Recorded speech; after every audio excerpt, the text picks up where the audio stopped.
그러니까 공급, 뭐 입주에 대한 공포가 한 2년 전부터 얘기가 계속 네. 나왔던 것 같아요. 네. 근데 그게 이제 올해부터 이제 본격적인 시작이 될 것으로 예상이 됩니다. 일단 수요가 너무 일부 지역에 이렇게 몰리다 보니까 일부 지역의 뭐 전세 가격, 매매 가격, 뭐 거래 이런 것들이 전부 다 불안정한 상황인 게 문제인 것 같습니다. 네, 올해는 상승세지만 작년보다는 좀 더 전체적으로 옮기는 퍼질 수는 있고 그렇지만 양극화는 계속해서 심화될 수밖에 없는 그런 구조적인 문제가 남아 있는 것 같습니다.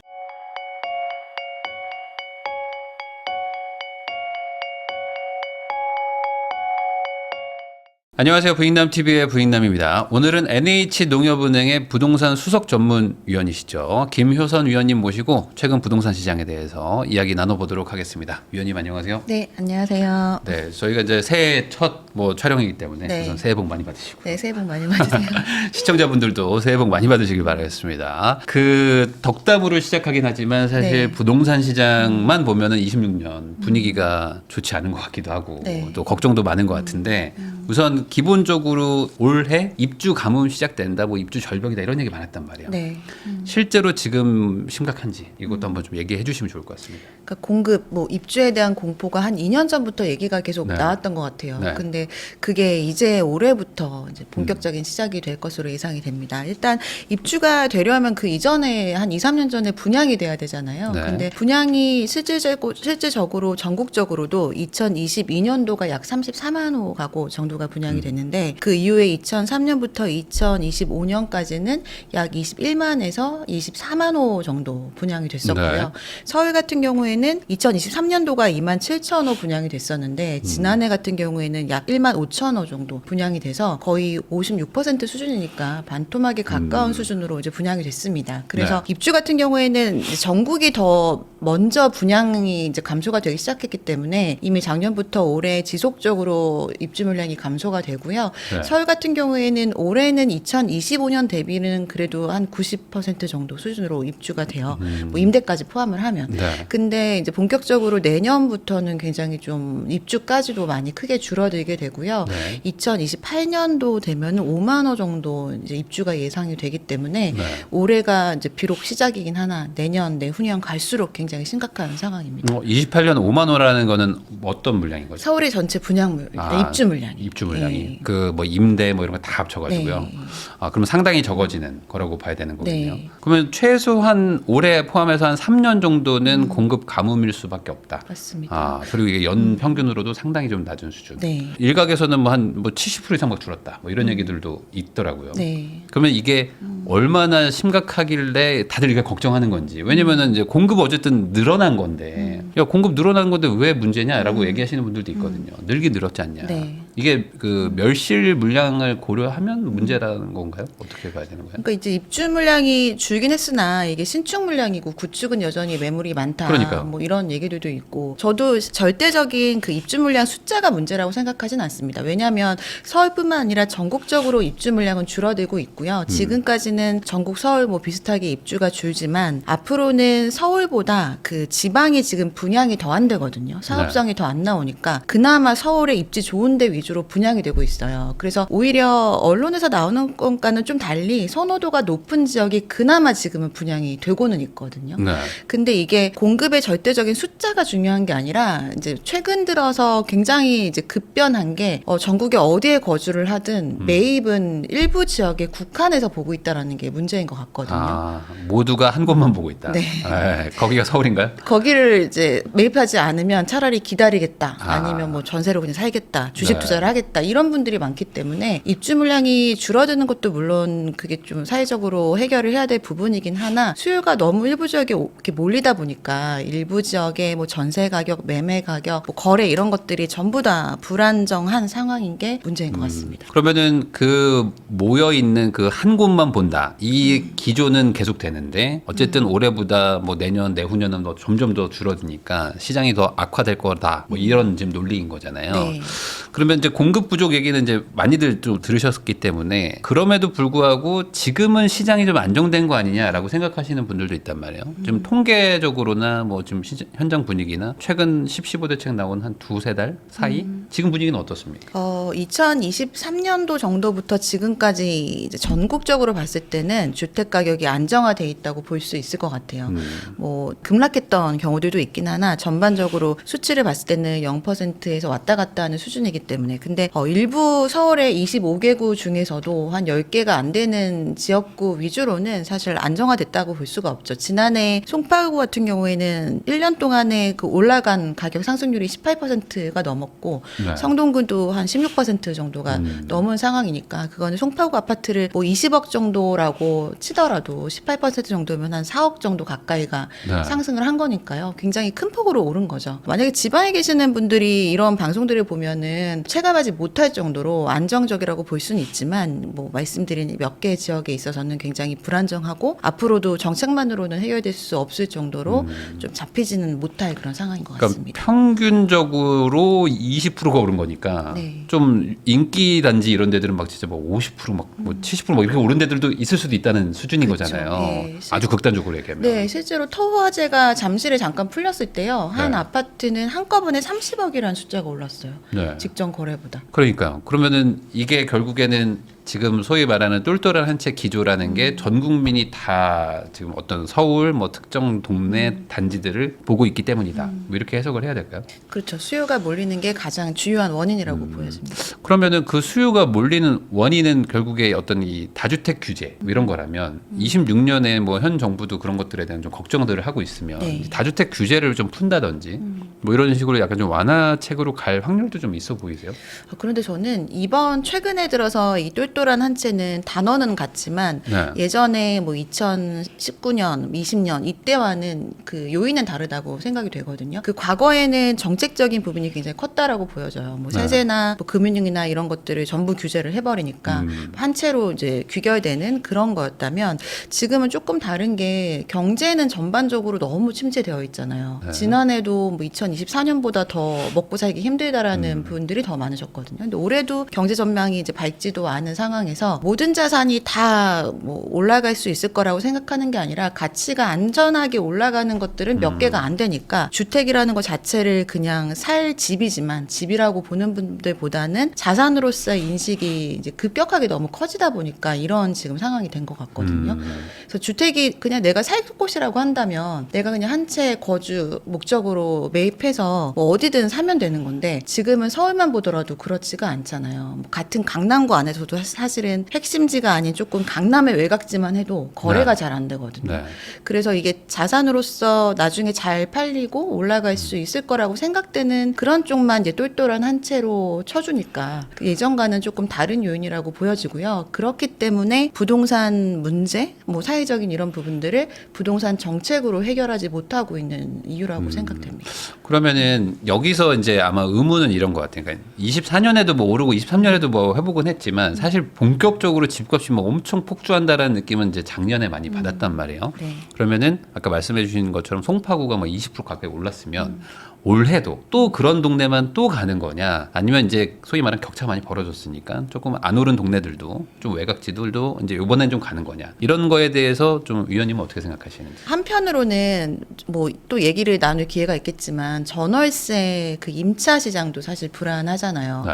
임차 시장도 마찬가지로 공급 부족을 겪고 있고 임차 시장은 공급 부족이 내가 거주하는 집과 직결이 되기 때문에 임차 시장조차도 공급이 계속 장기적으로 부족하니까 계속 불안할 거란 말이에요. 네. 그럼 그런 분들도 이제 그냥 매입을 고려해 볼 수 있는 그런 시기가 왔다라고 보여지거든요. 그래서 올해도 그 지난해처럼 그 몇 개의 선호도가 높은 그런 지역들에 굉장히 몰리는 거는 동일하지만 그동안 상대적으로 안 올랐기 때문에 격차가 커졌던 몇 개의 또 지역이나 유형들도 거래의 온기가 조금은 옮겨질 수는 있을 거라고 보여집니다. 아. 상승폭은 다르더라도요. 그 말은 그 동네에서 전월세 갱신을 뭐 못해가지고 신규 계약하시려던 분들이 야 이럴 거면 그냥 집 사자 하는 네. 수요들이 작년보다 좀 많아질 것이다. 네, 작년보다는 좀 많아질 것 같고요. 유형적으로 봤을 때도 신축이 너무 많이 올랐기 때문에 네. 이제 신축이 될 속도를 내고 있는 뭐 빌라라던가 그런 구축 아파트들도 좀 자산으로서의 관심도가 높아질 것으로 보여집니다.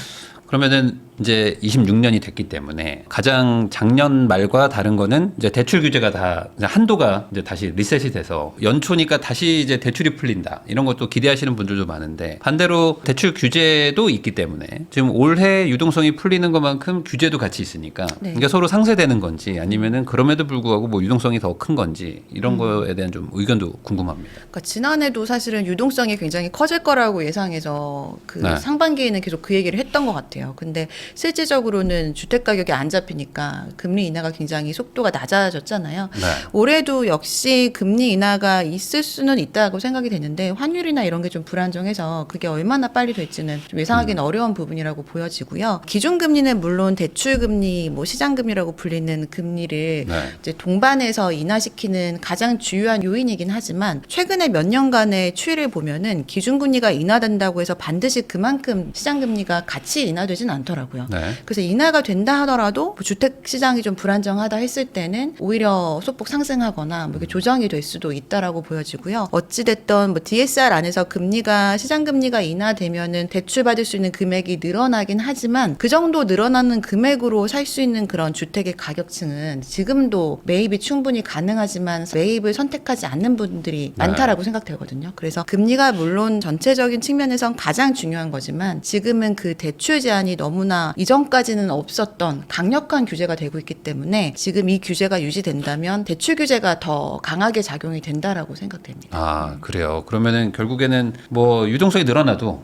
대출을 안 해주면 사실 뭐 유동성 늘어나는 게 뭐 직접적으로 이제 영향을 주는 건 또 제한적이니까 네. 그렇게 말씀해 주셨는데 그러면은 결국에 저는 이런 생각이 들어요. 그러니까 그 한 10억대 이하의 아파트들은 그래도 대출이 나오는 편이잖아요. 네. 지금도. 네. 그러면은 그쪽으로 사람들이 좀 가지 않겠느냐. 그러니까 올해는 약간 작년의 양극화처럼 이제 상승하던 데들이 더 가는 것보다 밑에서 좀 올라오면서 약간 줄이는 거 아닌가라는 생각도 좀 드는데 또 반대로 초양극화가 더 간다. 뭐 이런 얘기도 있고 크게 봤을 때는 어떻게 보십니까? 그 두 개가 다른 얘기가 아닌 것 같아요. 일단은 초고가 아파트, 작년에 몰렸던 데는 이제는 초고가 아파트가 다들 됐잖아요. 됐죠. 다 뭐 25억 넘어가니까. 네. 그런 데는 대출이 2억밖에 안 나오기 때문에 사실은 정책의 영향을 안 받는 시장인 거죠. 뭐 어찌됐든 물건이 나오면 사는 이런 시장인데 그 시장이 떨어지기도 어려운 것 같아요. 이런 금융위 규제가 가장 센데도 불구하고 가장 강한데도 불구하고 그 매도자들이 가격을 낮추지를 않고 있거든요. 네. 그거는 그 지역들이 예전에 뭐 문재인 정권 때 10억 초과 아파트 대출 금지 뭐 이런 때 매입하신 분들 대출 아예 없고 버틸 수 있는 그런 힘이 있는 분들이기 때문에 굳이 뭐 시장이 어떻게 됐든 저가로 내놓지 않기 때문에 지금도 사고 싶은 분들은 호가로 살 수밖에 없는 거라 네. 거기도 올라가기는 올라가겠지만 말씀하신 것처럼 규제가 강하다 보니까 뭐 이렇게 거래가 많지는 않겠죠. 네. 그 시장은 따로 가는 것 같고요. 그리고 지금까지 무주택자로 사시던 분들도 앞으로 공급 부족 더 심각하다고 얘기하고 집값이 도통 떨어질 기미가 보이지 않으니까 지금 진짜 문의가 많거든요. 말씀하신 그 10억에서 뭐 15억 정도 네.